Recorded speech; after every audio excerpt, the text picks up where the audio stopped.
Listo, mis hermanos, llegamos ahora a otra sección importante del canon de las Escrituras, que es el libro de los 12, el libro de los 12 profetas.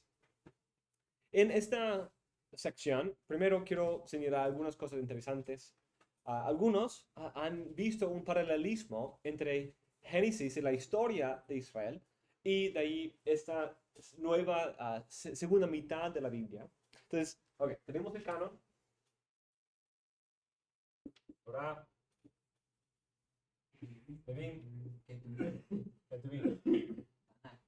hemos visto que este se divide más o menos por la mitad entre los profetas anteriores y los profetas posteriores. Y estoy desarrollando algunas ideas demostrando la unidad de esta sección debido a las conexiones entre Josué y Reyes, que parece ser un tipo de inclusión a esta sección, empezando con las palabras de Dios a Josué y de aquí en Reyes como una repetición de la historia de Josué y Jueces. Y de ahí empezamos con Isaías o Jeremías, uno de los dos. Estoy pensando de argumentos para los dos. Pero tenemos más o menos aquí, después de Reyes, como una de la narrativa al comentario sobre esa narrativa en los profetas. Eso es como Stephen Dempster.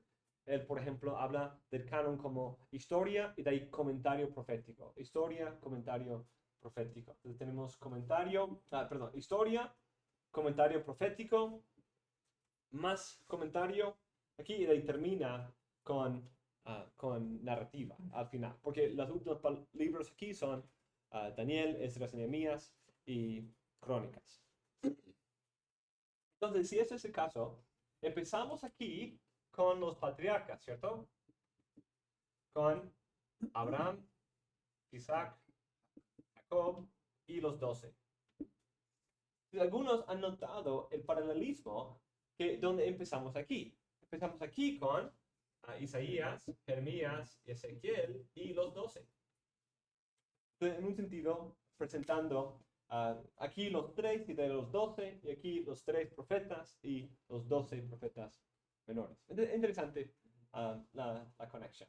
3 profetas, patriarcas principales, y de ahí los 12 hijos de Jacob, y aquí los 3 mayores y los 12 menores. Entonces, solo una conexión interesante. La forma canónica del libro de los 12 ha sido fijo por un buen tiempo. Hay cierta diversidad en el orden dependiendo del canon que uno usa, pero hay ciertos lineamientos y razones de ver este libro como un libro unido.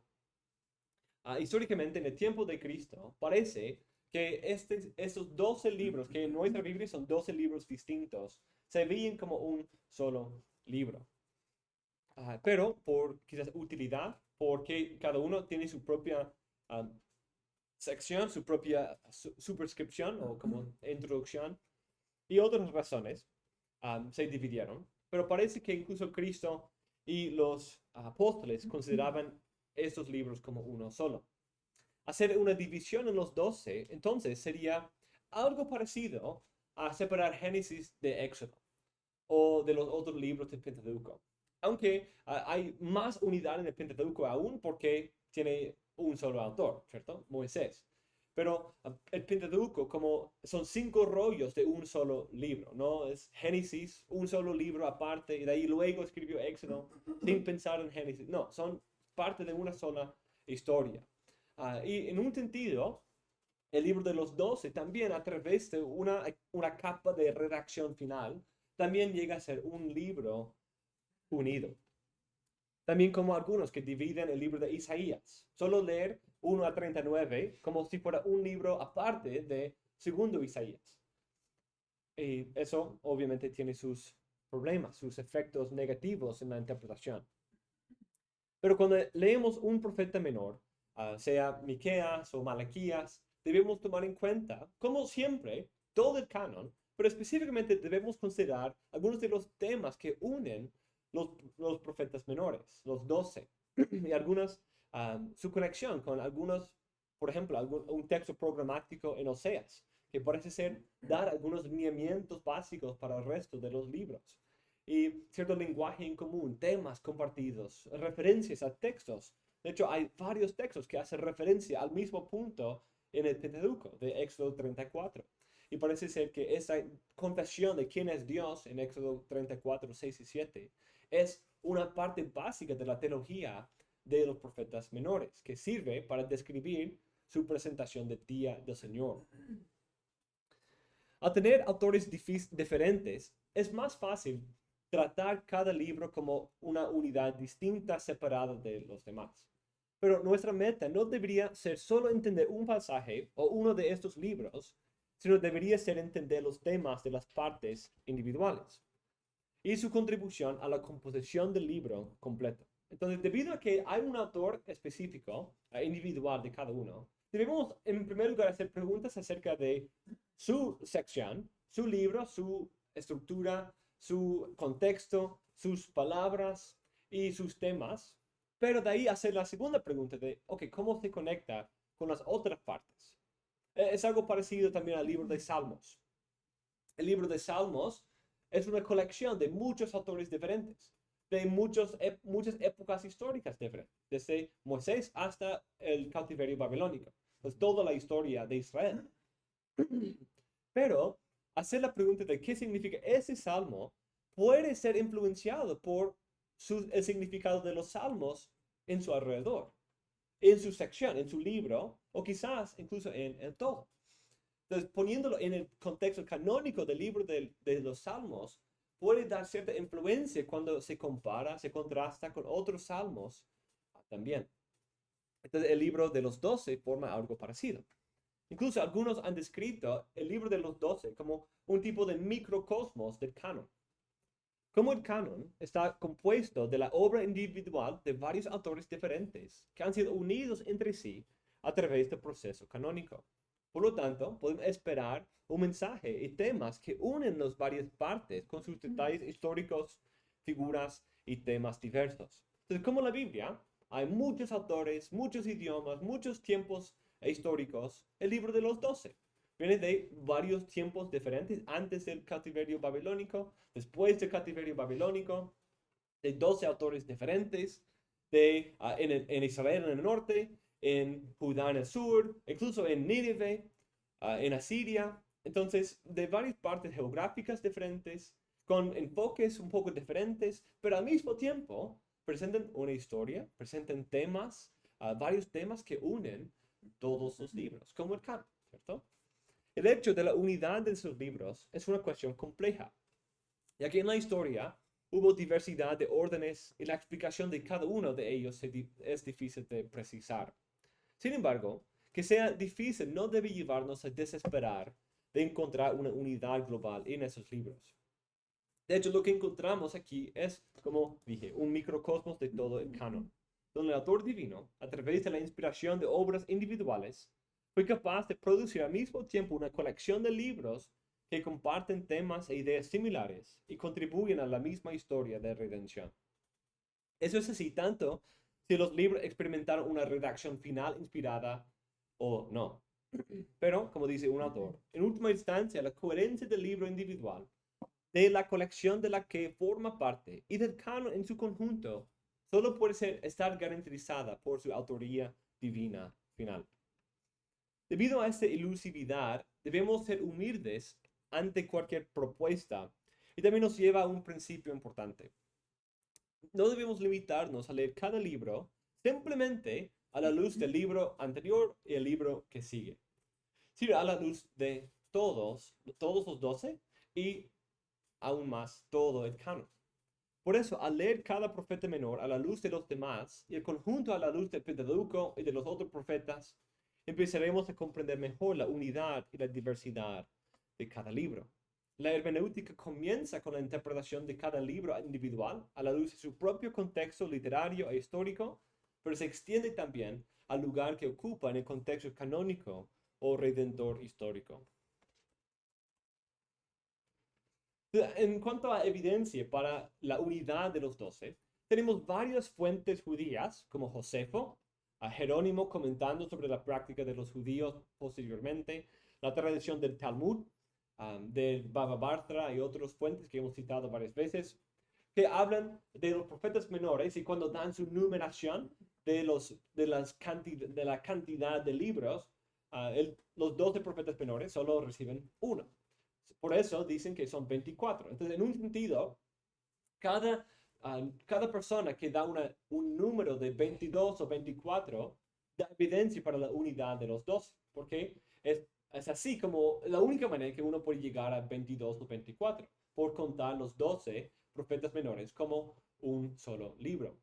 Pero incluso hay otra evidencia, como el libro de Sirach, de ese libro de eclesiástico, también se llama. En este libro, él hace referencia a todo el canon, empezando con Moisés, y de ahí va hasta Josué, y de ahí habla de los tres profetas, Isaías, Jeremías, Ezequiel, y de ahí cuando habla de los profetas menores, no habla de ellos individualmente, sino habla de los 12, como si fuera una unidad. Algunos textos entre los rollos del Mar Muerto hacen referencia a los 12 o tienen una composición de los 12 en un solo rollo. Los textos masoréticos del siglo IX hasta XII marcan la mitad de cada libro de la Biblia. Eso es parte de sus criterios y de sus cheques, de sus controles para la calidad de su transmisión. Entonces marcaron la mitad de cada texto, la palabra, el versículo en la mitad, la palabra en la mitad, para poder asegurar que cuando uno cuenta una nueva copia, que sale igual. Entonces, cuando llegan a los 12, no marcan la parte media de cada libro, sino solo marcan Miqueas 3:12, que es la mitad de todo el libro de los 12. Entonces, Miqueas. ¿Dije Marcos? No. Ok. Miqueas 3:12.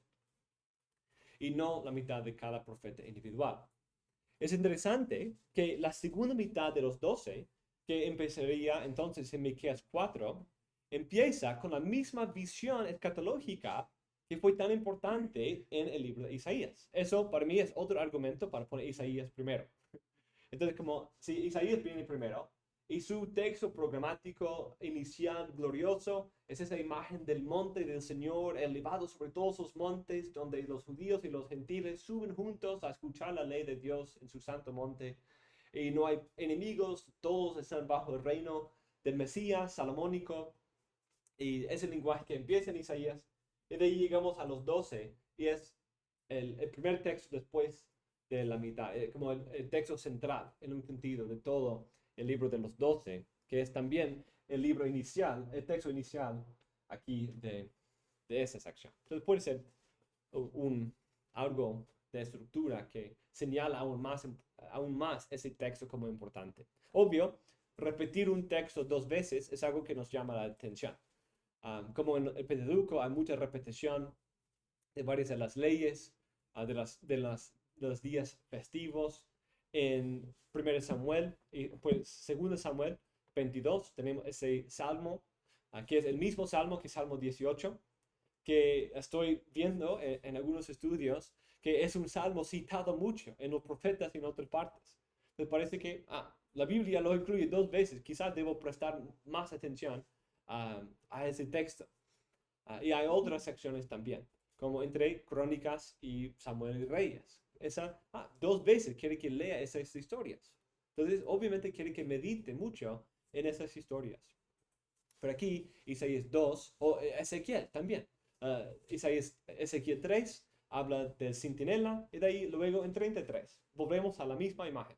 11 habla del nuevo corazón. 36 vuelve y habla de lo mismo, usa el mismo lenguaje.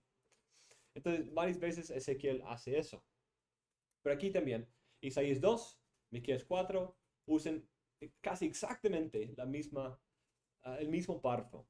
Entonces, eso es algo que debemos tomar en cuenta. Quizás ese texto es importante. Si Dios lo usó 2 veces en una sección extendida, es algo importante.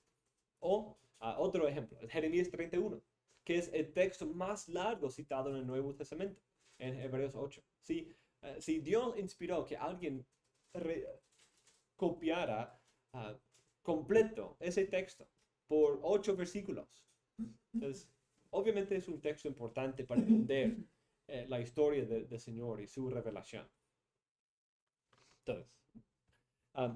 Entonces, marcaron el libro en la mitad en Miqueas y no individualmente. Además, otra evidencia del Nuevo Testamento, podemos ver algunos textos para ilustrar que están aquí en mi apunte, pero vamos a solo mencionarlos. Mateo 2:23. Y llegó y habitó en una ciudad llamada Nazaret, para que se cumpliera lo que fue dicho por medio de los profetas. Será llamado Nazareno.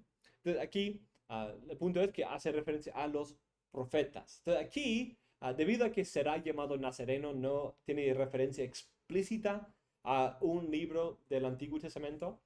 Cuando dice los profetas puede significar un tema general de todos, o también puede ser un tema general de los profetas menores. Los profetas menores que hablan también de ese lenguaje del renuevo. Eso es como muchos intérpretes interpretan ese texto, que Nazareno es como un juego de palabras con la palabra Nazar, que es renuevo, o esa rama prometida de David, el renuevo de David.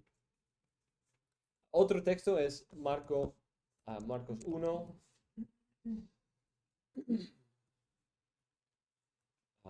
Que es una variante textual, no puede, parece. Hechos 7:42. Ajá. 7:42 de Hechos. Pero Dios se apartó de ellos y los entregó para que sirvieran al ejército del cielo, como está escrito en el libro de los profetas. Ahí es un buen ejemplo. Está escrito en el libro de los profetas. ¿Acaso fue a mí a quien ofreciste víctimas y sacrificios en el desierto por 40 años, casa de Israel? Una cita del libro de Amós. Y de ahí sigue, de hecho. También llevaste ese tabernáculo de Moloch y la estrella de Dios Rentán, las imágenes que hicisteis para adorarlas. Yo también os deportaré más allá de Babilonia. Entonces, cuando cita a Amós, normalmente cuando cita a Jeremías u otro, dice su nombre. O incluso luego, cuando cita a Isaías, dice, como dice el profeta, uno específico que está en cuenta. Pero aquí dice el libro de los profetas, pero solo cita las palabras de Amós. Y una cita un poco extensa. En griego dice los. Sí, ajá. ¿Dónde? No, en el original ese de hecho 7:42 dice los. Sí. Uh-huh.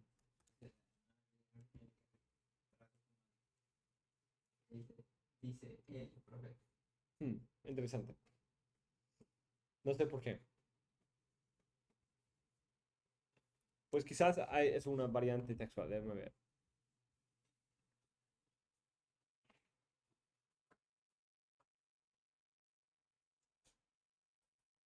Si no es variante, ya es una decisión que tomaron. De interpretación. Uh-huh. Sí. En Biblo ton profeton. En el libro de los profetas. Ton profetón. Listo. Entonces, otro es 13:40. Tened pues cuidado de que no venga sobre vosotros aquello de que se habla en los profetas. Mirad, burladores, maravillaos de perecer, porque yo hago una obra en vuestros días, una obra que nunca creíais, aunque alguno os la describiera. Del libro de Habacuc. Citando a Habacuc, y dice en los profetas, un término plural. Entonces, muchas veces cuando cita el libro, cita como el libro de los profetas o los profetas, o aquí en Hechos 15:15, y con esto concuerdan las palabras de los profetas, tal como está escrito. Después de esto volveré y reedificaré el tabernáculo de David que ha caído, y reedificaré sus ruinas y lo levantaré de nuevo, para que el resto de los hombres busque al Señor y todos los gentiles que son llamados por mi nombre.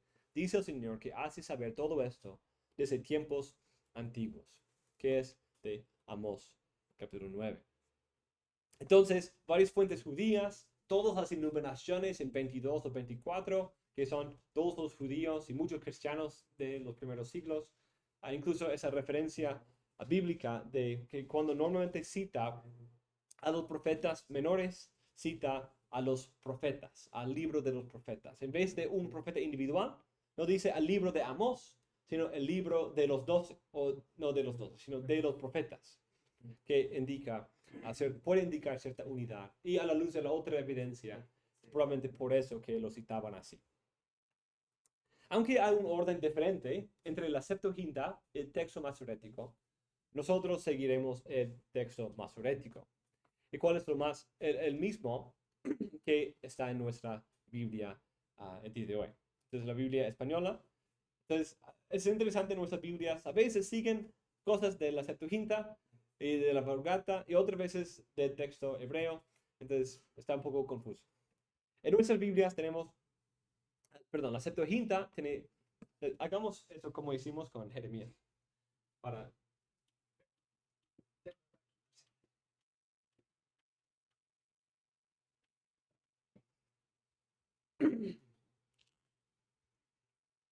entonces los dos,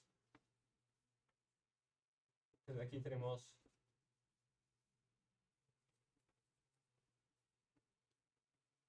los dos empiezan con Oseas.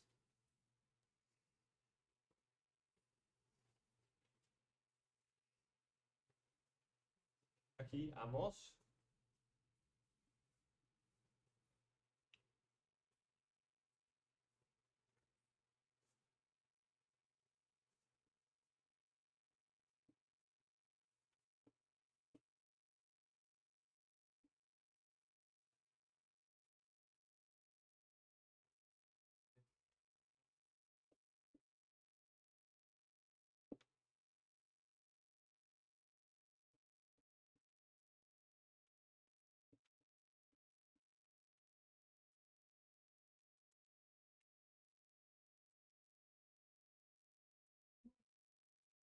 Ok.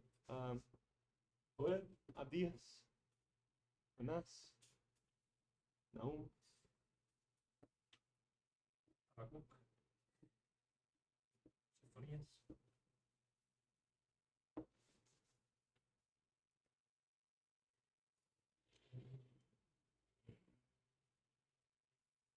Oseas, Joel, Amós, Abdías.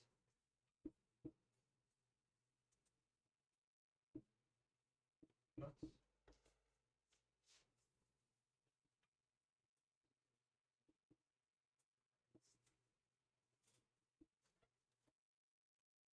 Nahum.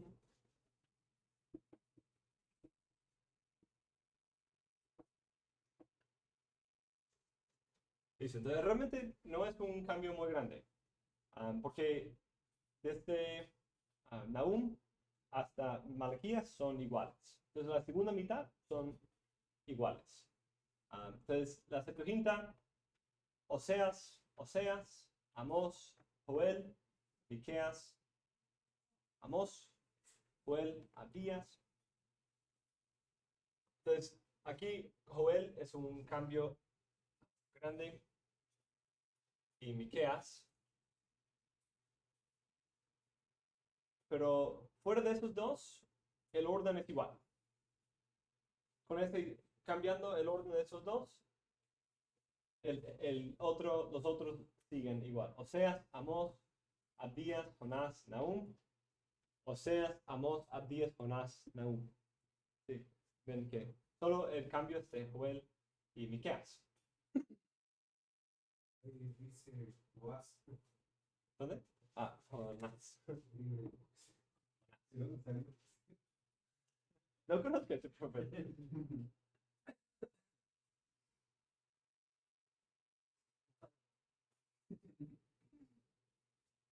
Entonces, esto obviamente ha producido teorías sobre varias etapas de redacción, que quizás la Septuaginta traduce un orden de una redacción anterior, porque algunos creen que la posesión de Joel es quizás una de las últimas capas de redacción, que había varias redacciones anteriores de los profetas anteriores, y de ahí de la conexión aquí al final, que parece ser unido en varias de las formas, y de ahí Joel que da una forma final. La, la Vulgata y la Pesita, esa versión siriaca, siguen el texto masorético en su orden. Según Young, este orden tal vez es debido a la cronología según el Talmud, donde dicen que es por la cronología. Pero esto provee cierto problema con el libro de Joel. Y no es exactamente así. Porque Abdías probablemente también viene después de, como por aquí, incluso después de Habacuc. Un autor dice que unos han propuesto una razón temática por el cambio de la Septuaginta. Oseas, Miqueas se enfoca en el quebrantamiento del pacto, Nahum a Sofonías se enfoca en el día del Señor y Ageo a Malaquías se enfoca en la gloria venidera después del exilio. Sin embargo, Michael Shepard, mi profesor, junto con su mentor John Selhammer, destacan varias costuras composicionales que ayudan a unir los varios libros. Entonces, tengo aquí un diagrama. Sí, sí, entonces por eso no escribí, porque no tenía espacio y porque son iguales en los dos. Sí, entonces aquí viene Ageo, Zacarías y Malaquías, pero son iguales en los dos. Entonces la única diferencia es en esos dos libros.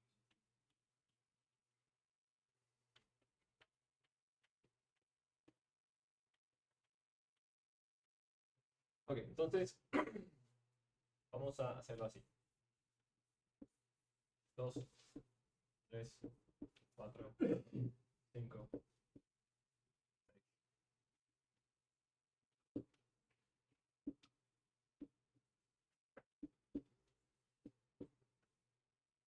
Aquí tenemos Oseas, Joel, Amós, ¿cierto? ¿Qué más? Abdías. Jonás, Miqueas. Ahí. Miqueas.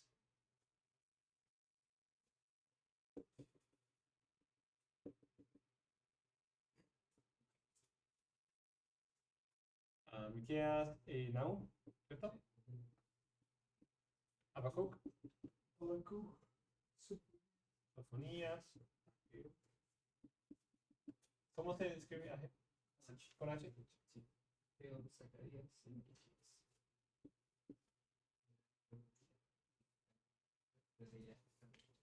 Listo, entonces tenemos a Oseas, Joel, Amós, Abdías, Jonás, Miqueas, Nahum, Habacuc, Sofonías, Ageo, Zacarías, Malaquías.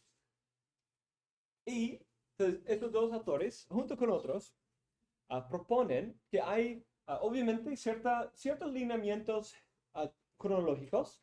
Oseas se dice que es uno de los primeros profetas, aunque parece ser incluso un poco después que Jonás. Pero aquí vemos eso. Ageo, Zacarías, Malaquías sí son cronológicamente finales. Entonces hay alguna idea de cronología que une esos libros. Pero al mismo tiempo hay otras conexiones también. Por ejemplo, hay algunas conexiones aquí entre los reyes, donde o cuando los profetas ministran. Pero sobre todo, la unidad canónica de esos libros se ha propuesto en términos de costuras. Como señalamos en cuanto al canon, hay al final de Deuteronomio 34, hay referencias al profeta como Moisés, y con eso empieza el libro de Josué y la necesidad de meditar en la ley de Moisés. Y aquí termina el libro de Malaquías con esos mismos temas, y de ahí Salmos, empezando los escritos, retoma esas ideas con Salmo 1, que usa el lenguaje de Josué. Entonces, mi profesor propone que hay una serie de costuras entre estos libros. Algunos son más convincentes que otros. Algunos son, mira, usa como el mismo lenguaje en las dos, al final de uno y al principio de otro. Entonces, eso es algo, por ejemplo, Joel. Joel termina con una imagen de Dios rugiendo de Sión. Y esas son las primeras palabras de la profecía de Amós.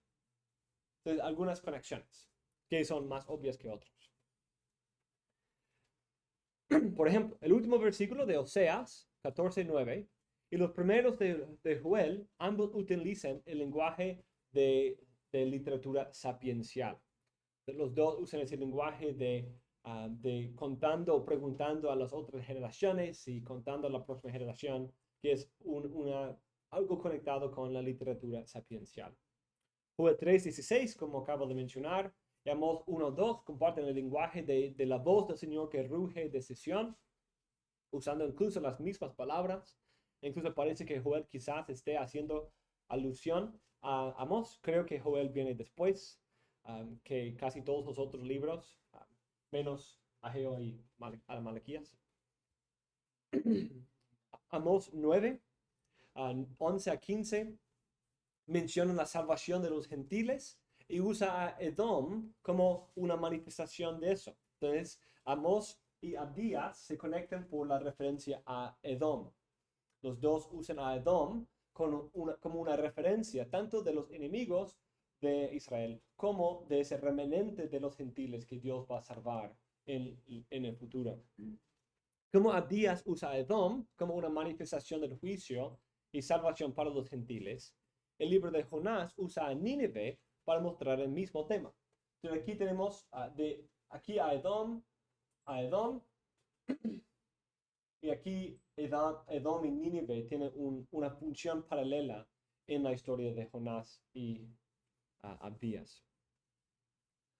Jonás y Miqueas ambos usan a Asiria para mostrar la salvación de los gentiles.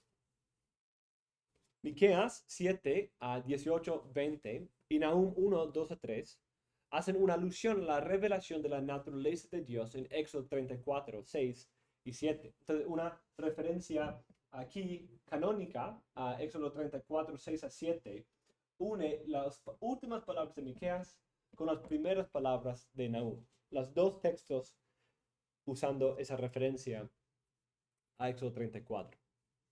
Nahum y Habacuc, los dos, Nahum empieza y Habacuc termina con una referencia a una venida teofánica de Dios en el futuro. Los dos usan la imagen de teofanía para describir la venida de Dios en el día de la angustia. Una frase usada en los dos libros. Y de hecho, los únicos dos libros que usan esto son aquí, Nahum, Habacuc y Sofonías. El día de la angustia.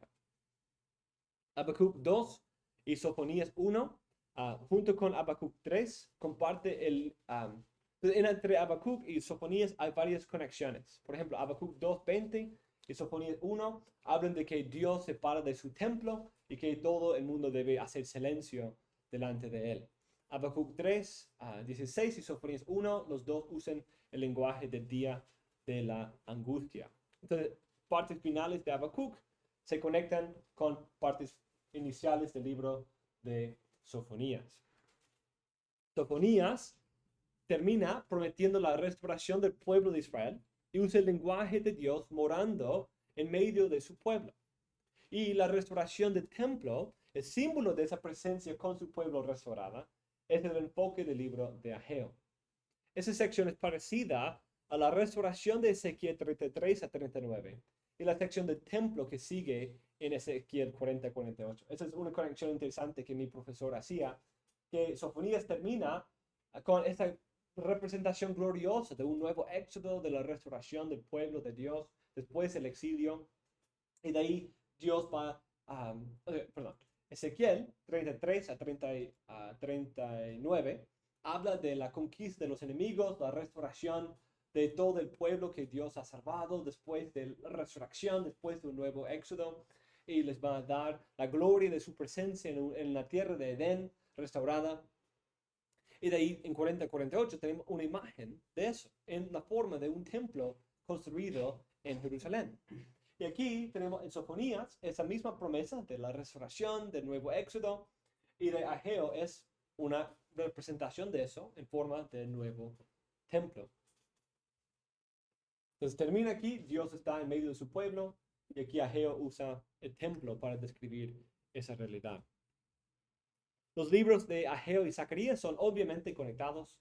Aquí no hay tanto debate sobre la conexión, porque Ageo y Zacarías eran compañeros proféticos, aunque las fechas los pone como quizás en unos años separados, pero eran compañeros y los dos eran clave en el proceso del establecimiento del nuevo templo y en el rol de Zorobabel, Josué, el sumo sacerdote, en ese tiempo de la restauración después del exilio. Y aquí al final tenemos el oráculo o el peso de la... ¿Cómo es la palabra que usa? Dice profecía de la palabra del Señor o carga de la palabra del Señor. Ese es un lenguaje profético que de hecho solo se usa aquí realmente, junto con en el lenguaje de Balaam y también Agur en Proverbios 30. Pero es un lenguaje que se usa varias veces en el libro de Zacarías 9, 12 y en Malaquías 1. Me parece algo que ayuda a distinguir algunas de las partes de Zacarías, una frase estructural para Zacarías. Entonces Malaquías empieza con la misma frase que incluso hace que Malaquías sea como una última parte del libro de Zacarías. Incluso algunos han propuesto eso, que ya que no hay Malaquías es el enviado del Señor, es el enviado del Señor.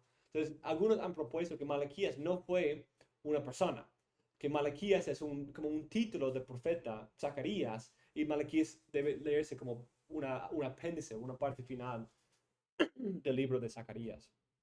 Porque Malak es enviar, y él que es enviado por Jehová. Entonces, tenemos esta estructura con varias conexiones entre los varios libros. Y como dije, algunos son más convincentes que otros, otros quizás un poco estirando un poco la evidencia, puede ser. Pero obviamente hay ciertos temas en común sobre el quebrantamiento del pacto del pueblo, tanto antes del cautiverio prometido como después. Que la realidad de la venida del día del Señor y la restauración y salvación de un remanente de Israel y de las naciones en ese día final. Junto con la idea de la presencia de Dios establecida entre su pueblo y la promesa del profeta, del rey prometido a David. De hecho, ese rey prometido a David es una parte clave, porque es él quien restaura al pueblo en Oseas. Es él que, de hecho, es el Salvador prometido y esperado aquí en el libro de Miqueas. Y también aquí, en Zacarías, en otros libros, va a aparecer claramente esa profecía del rey de David. Otra cosa que ayuda quizás a seguir dando cierta unidad al libro de los 12, estructuralmente y temáticamente, es como vimos en el Pentateuco, los poemas son importantes, ¿cierto? Las canciones ayudan a estructurar el libro del Pentateuco. Y algunos temas, lenguaje compartido entre Génesis 49, Éxodo 15, Deuteronomio 32 y 33, Números 23 y 24. Esas varias secciones canónicas de cambio de narrativa a poema que nos señalan algo importante. En el libro de los 12 tenemos lo mismo. Tenemos aquí Jonás 2, que es la canción de Jonás desde la barriga del pez, ballena, no sé, del pez. Y ahí no. Ajá, Habacuc 3. Habacuc 3. Aquí termina con un salmo. Algo interesante, porque es la única vez en la Biblia, fuera del libro de Salmos, en que tenemos como ese título de los salmos. Lo identifica como un tipo de salmo, incluso habla del tipo de instrumento que se debe usar. Es un salmo metido en medio de los profetas. Entonces es algo que nos llama la atención. Entonces nos prepara para la próxima sección canónica de los Salmos, pero es algo que nos llama la atención mucho. Y Jonás 2 también nos llama mucho la atención por ser esa canción en medio del, del pez, en medio del foso, en medio de la muerte, incluso. Pero cuando comparamos estos, vamos a hacer esto, quizás mañana o jueves, que vengan habiendo leído esto, para señalar, como hicimos con los poemas de Pentateuco, comparar y ver conexiones que hay entre los dos. Pero los dos hacen referencia a los poemas del Pentateuco. Los dos también tienen cierta dependencia de las promesas hechas a David, sobre todo Jonás, es muy parecido al Salmo 18, o también 2 Samuel 22. Hay muchas semejanzas entre estos dos textos. Y la misma idea de cómo Dios resucita a su pueblo, salva de la muerte a su pueblo. Algo prometido en Ezequiel, justo antes, que Dios iba a resucitar a su pueblo después del exilio. En un sentido como hace aquí con Jonás y enormemente como hace aquí en Habacuc, aunque la idea de la resurrección no es tan clara aquí. Pero aquí vemos obviamente la idea de la destrucción de los enemigos, incluso un lenguaje que parece conectar con Génesis 3:15 y también la idea de una tierra restaurada después del exilio. Entonces, esas conexiones ayudan a conectar el libro de los 12 con los libros anteriores del canon, sobre todo el Pentateuco, pero también parecen estar conectados entre sí. En el apunte, cambio el orden. En vez de tenerlo así, como invierto esa parte de abajo y es paralelo la estructura, si lo organizamos así.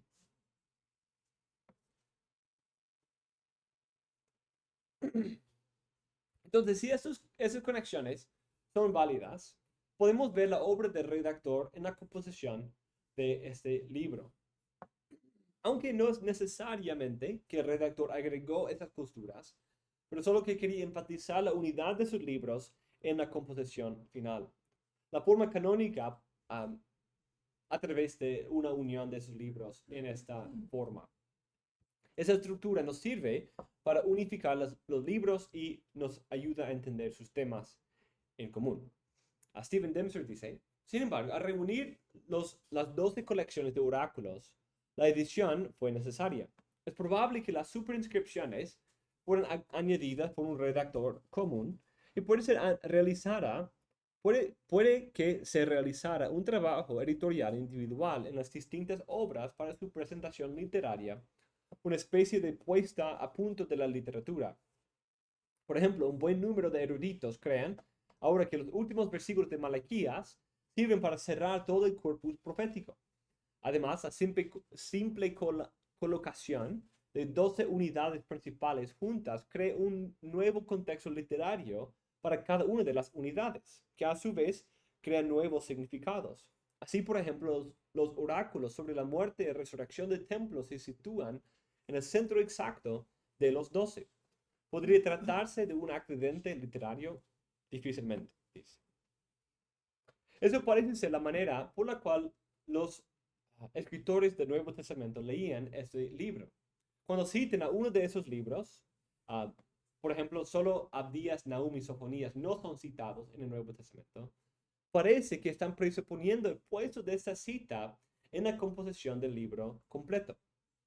Por eso, al interpretar un pasaje en el libro de los 12, no solamente necesitamos entenderlo a la luz del contexto inmediato, su lugar en la estructura del libro y su lugar en el libro completo y su enfoque, sino también debemos preguntarnos acerca de las preguntas y el nuevo nivel de contexto provisto por la sección canónica completa.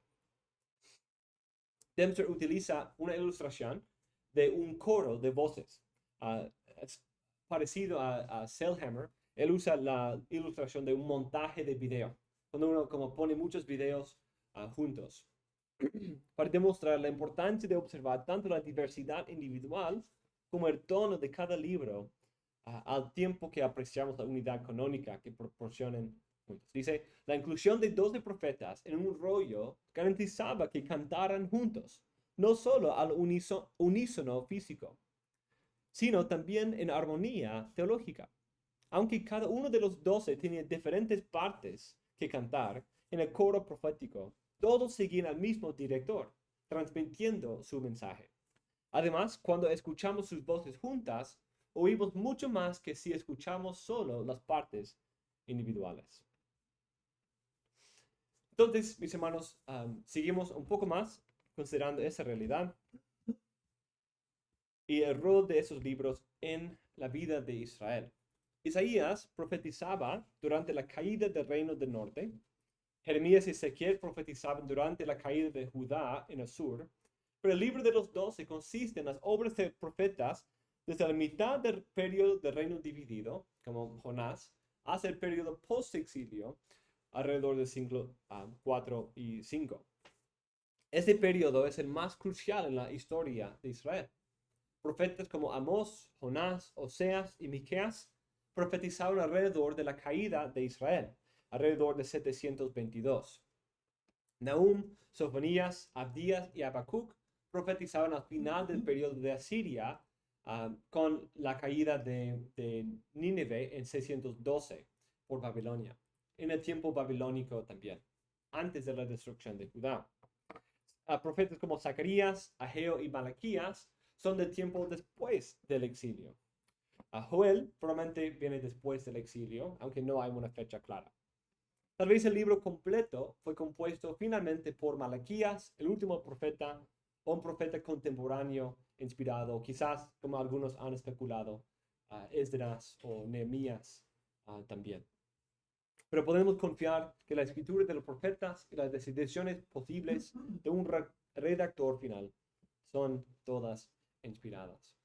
Entonces, es otra conexión interesante entre los tres profetas mayores y los profetas menores. Porque empezamos con, digamos que empezamos con Isaías en 720, más o menos, en la destrucción de Israel en el norte. De ahí llegamos a Jeremías y estamos ya en la caída de Babilonia. Y estamos anticipando las profecías de Jeremías y las profecías de Ezequiel y las profecías de Isaías, que después de Babilonia va a haber una restauración. Entonces, en el libro de los 12, como repasamos esa misma historia con Oseas y Miqueas. Miqueas era compañero de Isaías en el mismo tiempo, haciendo alusiones muchas, el uno Miqueas hacia Isaías, solo en una ciudad fuera de Jerusalén, y Isaías parece estar en la ciudad de Jerusalén. Y entonces tenemos esas conexiones entre Oseas y Miqueas e Isaías. Y de ahí tenemos los profetas en el tiempo de Babilonia, como Sofonías y Habacuc, que están ahí haciendo preguntas parecidas a Jeremías, diciendo cosas parecidas a Jeremías y Ezequiel. Pero de ahí llegamos a la última sección, de Ageo a Malaquías, y ya estamos en ese tiempo cuando uno espera que ya esa profecía de Jeremías se va a cumplir. De hecho, Zacarías es uno de los pocos lugares que hace referencia a esa profecía de Jeremías en el Antiguo Testamento. Zacarías, y luego va a volver a esa profecía de Jeremías de los 70 años en Daniel, Esdras y Nehemías y Crónicas. Entonces es interesante que los profetas menores, en un sentido, repasan la historia de Isaías hasta Ezequiel, y de ahí lo extienden un poco más en ese tiempo del cumplimiento anticipado por Jeremías, pero nos deja en espera aún más, porque el cumplimiento que ellos experimentan aquí es tipológico. Es verdadero, es parte de la fidelidad de Dios, pero es tipológico en que nos señala aún más hacia el futuro para la venida del verdadero hijo de Zorobabel, el hijo de David, que nos va a redimir. Entonces, eso, mis hermanos, en cuanto a la introducción a los 12. Y como dije, para el jueves, pongamos fecha para el jueves, para que podamos considerar Jonás 2 y Habacuc 3. Algo que me gusta mucho del libro de los 12 es que son libros cargados de verdad, de profecías, de imágenes, de conexiones con otros pasajes que son muy hermosos. pero son cortos. Entonces, leyendo Génesis, por ejemplo, hay muchas conexiones que mencionamos desde el principio del libro y la última parte del libro y por todas partes hay conexiones, pero Génesis es muy largo, entonces es un poco difícil sentar y leer todo el libro de Génesis en un solo momento, porque es bien largo. Pero eso es a veces útil e incluso clave para poder conectar la primera parte del libro con la última parte del libro, porque nuestras memorias fallan. Entonces, leer un capítulo un día y de ahí otro capítulo el próximo día, de ahí ya cuando llegamos al final, 50 días después de Génesis, ya olvidamos los primeros capítulos. Pero con los profetas menores es mucho más fácil, en una hora, en menos tiempo quizás, dependiendo del libro, sentar, leer cuidadosamente todo el libro en su conjunto. Entonces es algo muy hermoso. Es algo que es un buen lugar donde hacer estudios, de hacer conexiones, de entender la estructura, de notar conexiones sutiles en las varias partes, porque podemos leer todo el libro y prestar atención. ¿Qué lenguaje se está repitiendo? ¿Qué imágenes se está repitiendo entre las varias partes de este libro? Entonces les animo a hacer eso y podamos tener nuestros tiempos de conversación sobre los libros de los profetas menores en estos días que estamos estudiándolos.